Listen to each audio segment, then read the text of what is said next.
May binabala ka na namang gawin, no? Pumunta ako rito dahil may dahilan. Dahilan? Anong dahilan? Ayokong marinig.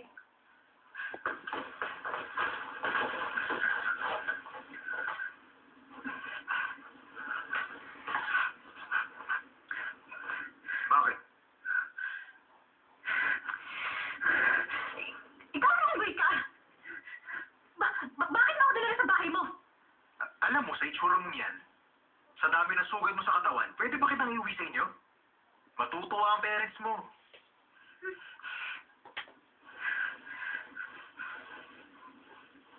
Nagpatawag na ako sa inyo at pinasabi kong huwag na sila mag-alala. Pinatapon ko na ang lahat ng mga gamit mo, kaya huwag mo na lang hanapin. Pinatapon mo? Pinatapon mo lahat?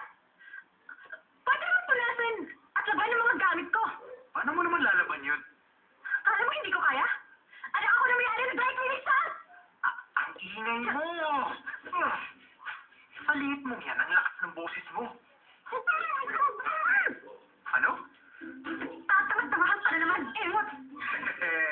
Paano naman mangyayari yun? Sige, tignan mo sa logical perspective. Hindi yata nababagay ang malaking boses para sa maliliit na tao. Anong problema mo?